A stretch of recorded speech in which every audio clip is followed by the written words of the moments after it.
Hey gang, it's Maria here from HockeyTrainingPro.com and RevolutionConditioning.com, and I thought I'd shoot this quick video. I've had a few requests. I get them pretty often to sort of aspiring strength and conditioning coaches asking my path and how I got to all this. So I thought instead of typing it that I would talk it, because it takes a while. So I'll start, and it's funny because the questions that people ask, it shows sort of the misunderstanding of what it actually takes. So people ask, well, what degree did you do? What certification do you have? I don't know that any of my clients came to me because of a certification. As a matter of fact, I'm sure if I told my clients all the certifications that I had and the training I had done to qualify myself and to learn more and to help me be a better strength coach, they wouldn't even know what it meant or the significance or if this one was better than that one. I think they understand what a university degree is. So I did a 4-year, it was called physical education when I went to university, 4-year honors degree in physical education. And then I worked and hustled for three years. And my first job, how I got started, was in a World Gym as just a floor trainer. Well, not even a floor trainer, I guess as a personal trainer. And so what I had to do was I had to call in, I think it was after 6 o'clock or 8 o'clock, one or the other, the night before, every day, and find out what appointments I had for the next day. So I never knew the schedule. I was available basically every day, all day. So I would phone in, and they might say, well, you have an appointment at 7 o'clock tomorrow, at 1 o'clock, 2 o'clock, 7 o'clock, 8 o'clock, 9 o'clock. and it was like, yes, and some days it might just be 1 hour. And so that's how I did it. And then I worked part-time in a clothing store just to pay, be able to pay my rent and afford groceries and things like that. Then I went back to school, and I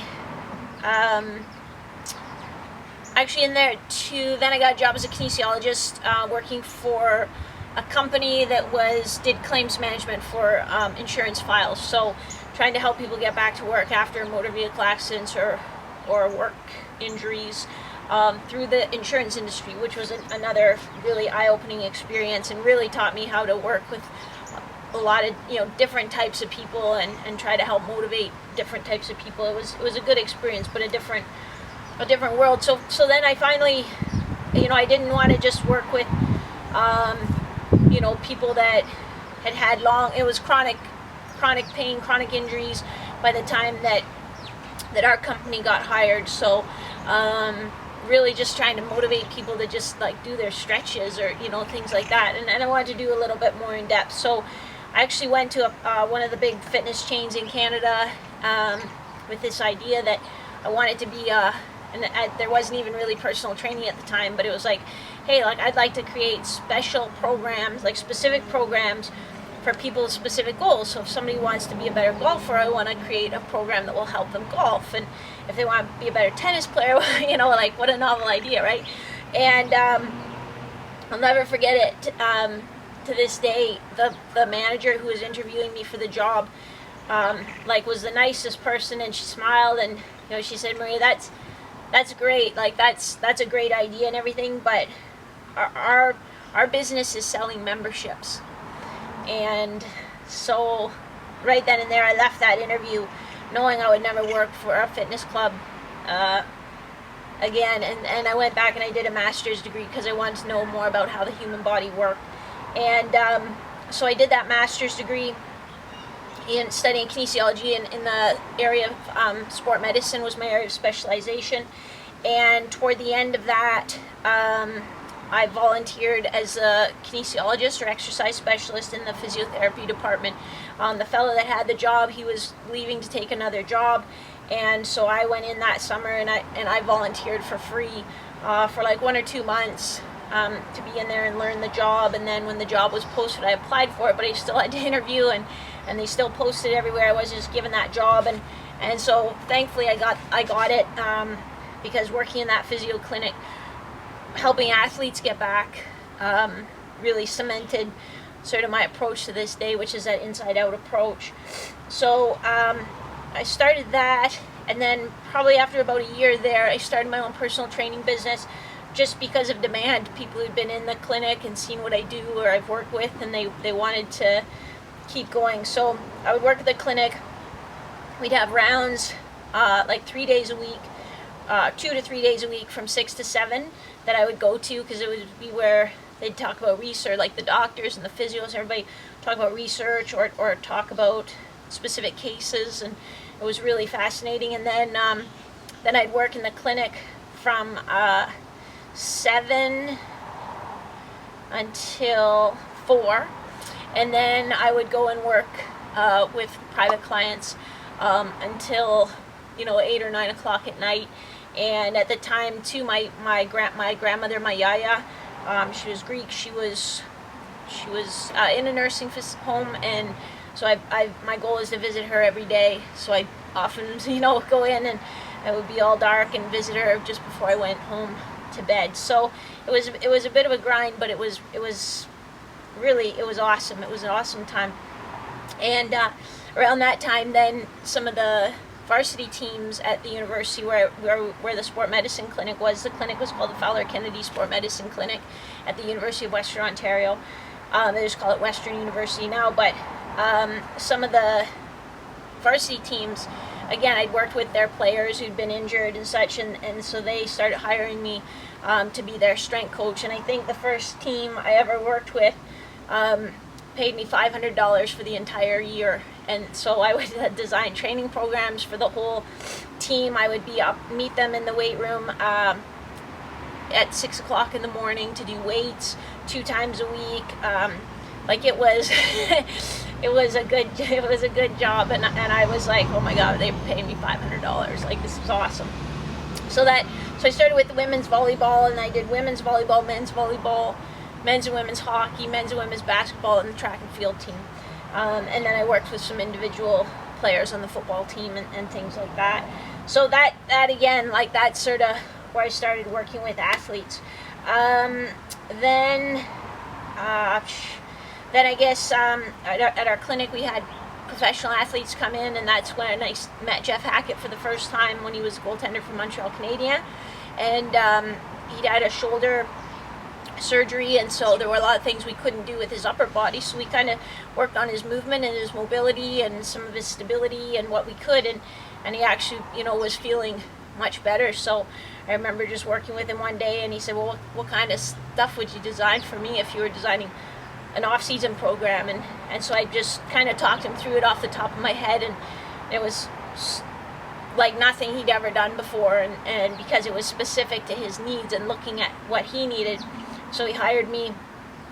I worked with him that summer, so I would train with him after work. And then the next summer, he actually hired me sort of full-time for the off-season. So I took a leave of absence from the clinic to just work with Jeff. And so it was awesome, and he had some good, successful years right up till his retirement. And then got a job with a big franchise sport conditioning facility, which I kind of thought would be a dream come true, like 15,000 square feet of athlete training goodness. But I learned really quickly that that's a volume business, and not a business I wanted to be. I didn't want to be in a volume business. I wanted to be in a quality business. So after a few twists and turns and some disagreements with the owner of the business, it was clearly time to part ways.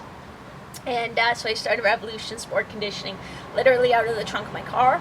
I would go to parks, people's houses, work with teams, anything I could do to hustle. And it was sink or swim, like it had to work.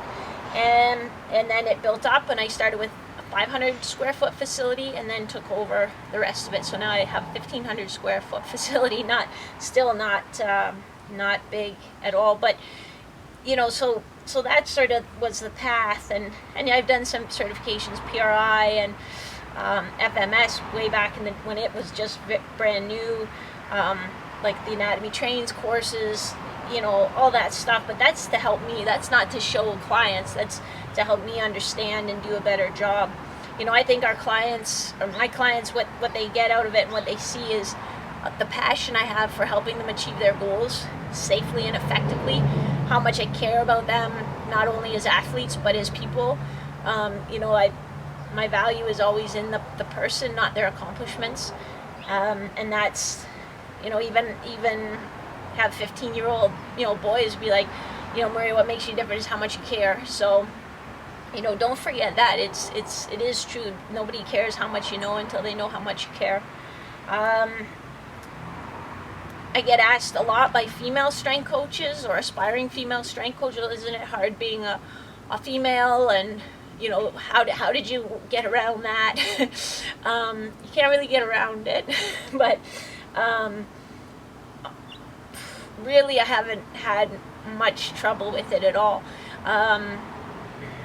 Maybe there've been like a few times when I haven't got a chance because I'm a female, but really I don't feel it's really very often been a limiting factor for me. It's athletes just want to be better, and they want someone who's going to help them get where they want to go, and so show them that you can do that, and then there's no problem with your gender. And then with the online business, so I started as a trainer in 1994. So it's been a while. And when I first started Revolution Conditioning, I would train clients from 6 in the morning till 9 or 10 o'clock at night by myself. I would be 60 hours face-to-face coaching clients. It was too much, but it's what you have to do. I started the online business a little bit just really out of a passion to help hockey players, and that grew into specializing in the hockey goalies, partly because I think the position is just fascinating. I like the idiosyncrasies of the goalies, and it's they need this. It's important to help them stay healthy.